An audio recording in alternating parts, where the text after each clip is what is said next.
Gullifty's, Bryn, Mawr, PA, different cheesesteak, 973. And boy, this was an interesting stop. And I apologize to whoever told me it was Gullifty's. It was just a spur of the moment that Dan and I stopped here. And when I first heard about it, I thought Villanova students drinking there. And then I got there and it looks like a power lunch place. And then we ended up chatting with the owner, Jason, and it turns out it's family owned and operated. Still power lunch place. There's definitely people there eating their lunch in suits and talking business. I guess Dan and I were talking business. We're talking cheesesteak business. That's business. It's funny because I eat these cheesesteaks and then it's a day or two before I do these videos. So when I go back to look at the video, it's funny how what I remember the cheesesteak as and then seeing the video, what I see it as, it's sometimes different, usually the same.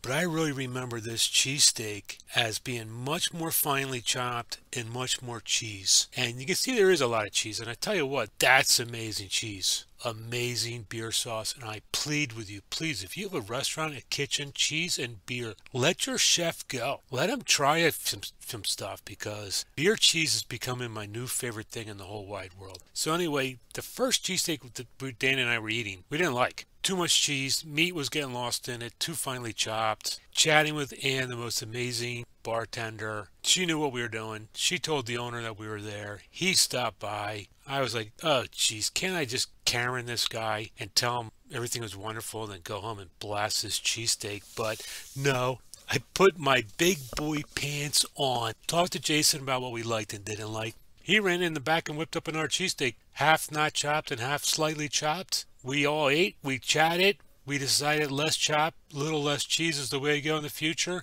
And my hat's off to Jason for being able to listen and make some changes. And I think it's a great cheesesteak. Well, I think the cheesesteak everyone else is going to be eating is going to be great. And I only had a quarter of it, but what are you going to do? Great stop. Love this place. Check it out. Well, you most likely will be eating the best cheesesteak on the main line and probably in the whole area. They have cheesesteaks on a lovely December 1st. Gullifty. Gullifty's entrance. Let's zoom in on Amigo Dan.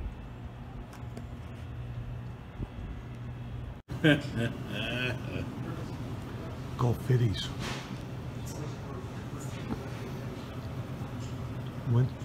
Wednesday afternoon. Has got some people in here. Well, that's the client you get when you have the cheesesteak, or that's the attorney you get when you're. Little short fry, cheddar. All right, you only have one more to go. I'll tell you what. No, right, of course, but you only have one more to go. I'm digging the cheese sauce. Digging the cheese sauce. Digging the roll. I don't know about the meat. Yeah. I just don't know about the meat. I like the cheese sauce. I like the cheese sauce with. But I didn't expect anything different from him. You know what?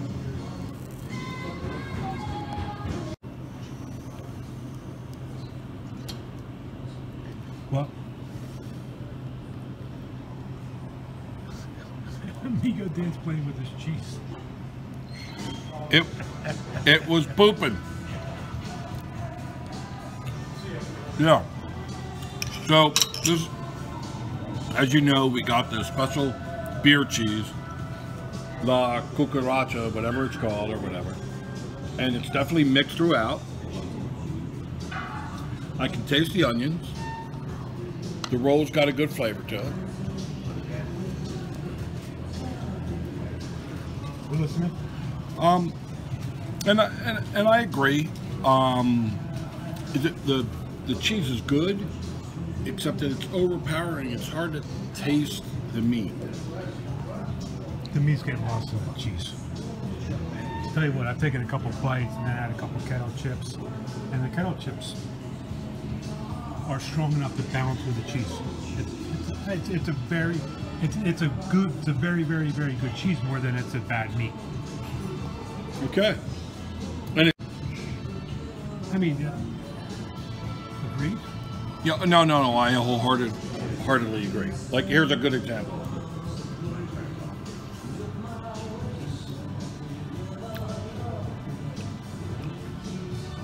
Yeah, yeah, I think so.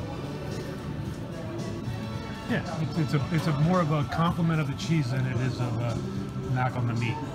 The cheese needs more stronger stuff, and it's that good. That gives me the kettle chips. Thank goodness I have a Philly special. Dave's freaking work, he's driving. And we have a good bartender. What else do you want in a cheesesteak adventure? Well, we have the three main components.